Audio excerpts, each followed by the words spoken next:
This is your Atari Missile Command read-along book. Every time you hear this sound, it means it's time to turn the page. Now we are ready to begin. Open your book, and we will start our story. And remember, when you hear the sound, turn the page. It fell to me to make the final report. I was there. I was involved from the outset. And I survived to tell the tale. I'm First Officer Ed Matthews. But let me start at the beginning. Outside the main conference room of the Zardonian Central Committee, a buzzer had gone off. A red light flashed to green, and the conference room door hissed open. I entered. I had been chosen as part of a new defense concept, a small three-man anti-ballistic missile base. The base commander hadn't been selected yet, and the picking of a second officer was left to me. The base was top secret, and its existence was known only to the ministers of the Central Committee. I was handed sealed orders and told not to open them until departure zone Zebra of the Zardonian Desert. The base commander would join us on site. I saluted and left. The door hissed shut after me.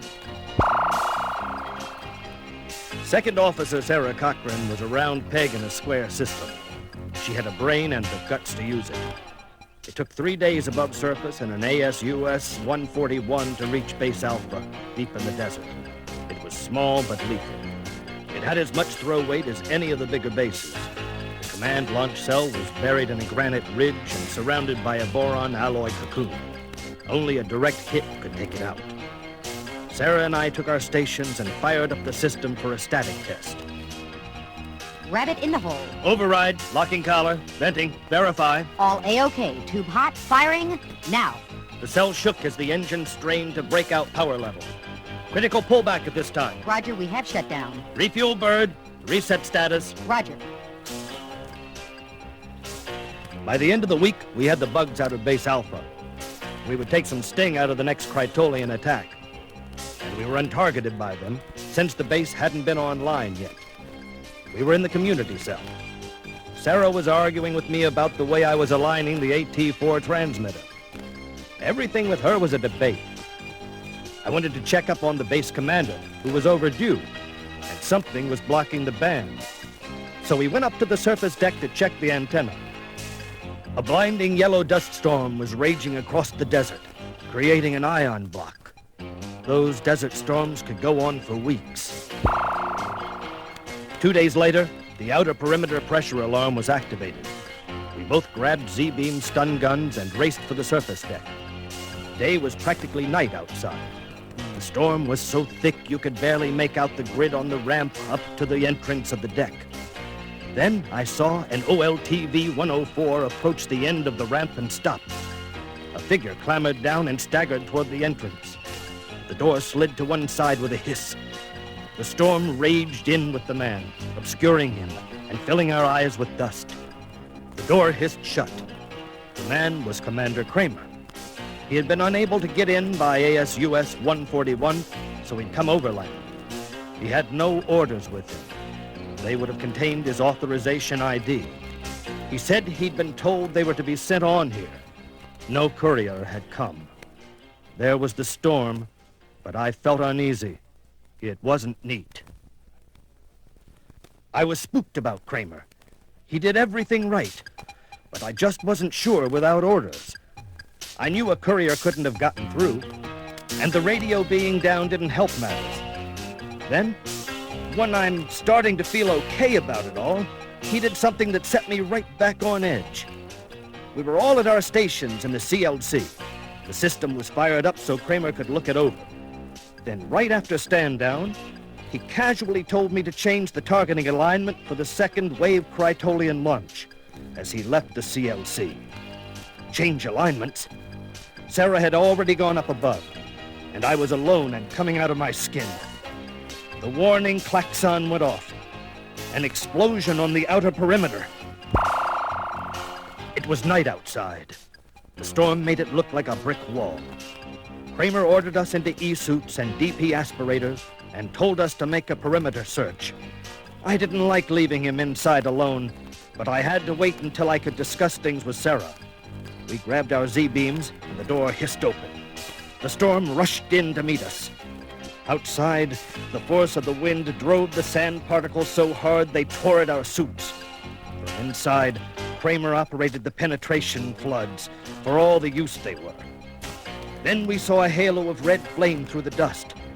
The ASUS 141 was badly damaged, and the pilot was unconscious, but unhurt. I figured he was the courier. We got clear just as the vehicle went up for good. Inside, as we put him on a bunk, I noticed his rank insignia for the first time. He was a commander. Now we had two. As soon as we were out in the connecting tube alone, I told Sarah everything I knew. We decided to confront Kramer. He was down in the CLC and acted very friendly when we entered. He asked about the patient and seemed genuinely surprised at our suspicions and intention of relieving him of command. He was just as confused by a second commander. Then he asked a question I couldn't answer. Did the new commander have orders? At that point, the patient appeared. Strangely, no worse for the wear. Commander Stark, the order said, answering two questions. Stark instructed me to realign the targeting angles over Kramer's protests. Before anyone could stop him, Kramer grabbed a disintegration gun from the wall rack. I moved to grab one too, and Kramer zapped the rest of the guns. Kramer insisted Stark was an imposter. His orders were fake. Central Zardonian intelligence knew cover had been broken on this project, but they didn't know how or where. Kramer said the first Krytolian wave was going to be nothing more than diversionary radar images to trick us into early launch, giving their real launch a clearer shot at the cities. Stark said Kramer was nuts and ordered us to rush him. Sarah and I hesitated, not sure. Then Stark jumped, grabbing Sarah around the neck with his arm.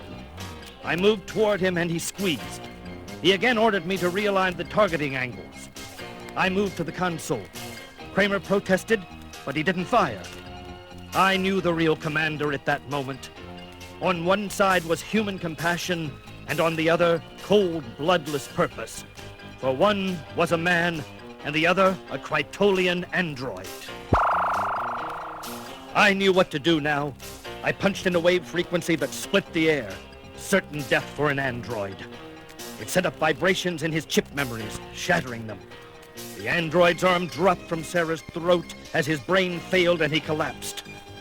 The warning alarm went off, indicating a Krytolian launch had been picked up on the radar scanner. Kramer ordered us to stations.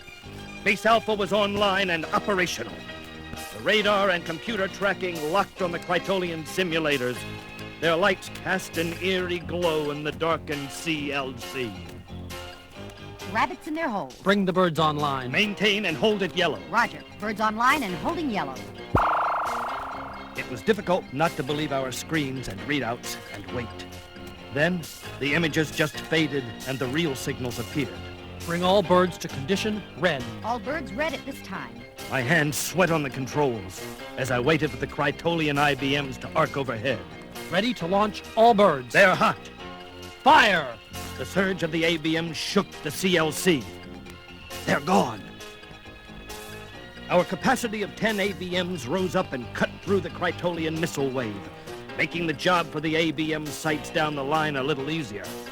We were going to stand down and reload when the warning alarm went off. A Krytolian smart cruise missile was on the screen, locked on us. I thought we were untargeted. So did I. Then we both realized the same thing at the same instant. The android itself was a homing beacon, functioning or not. Only Kramer got unbuckled. That's what saved Sarah and me when the cruise missile hit the site. I don't remember anything after that. When I came to, I was lying on the ground a few hundred yards from the complex, still strapped in my seat. A medevac ASUS 100 found us the next day and brought us here to the hospital. The CZI agent closed his notebook and the debriefing was over. He asked me what I thought it all added up to. I answered simply, Praetolian Intelligence Service has penetrated the inner circle of the Zardonian Central Committee.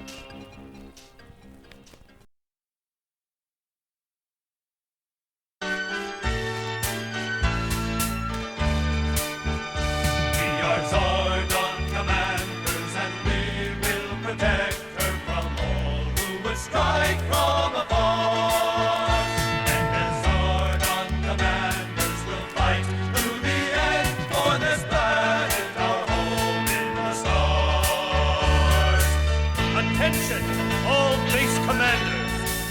The enemy has been sighted approaching our planet through Stargate 19. The battle is upon us. Be brave and true, and the victory shall be ours. We are Zardon commanders, and we will protect her from all who would strike from afar. And as Zardon commanders, we'll fight through the end for this planet, our home in the stars. Warriors, be with the fight. Battle will be and fight on. Let the universe beware our battle's on. Hail fight on. Warriors, be weak from fight on. Battle will be and fight on. Let the universe beware our battle's on. Hail Triton, Praetolian warriors. Our time for conquest has come at last. We will defeat the weak Zardonian forces and gain our rightful place in the galaxy. Hail Triton! We are Zardon commanders, and we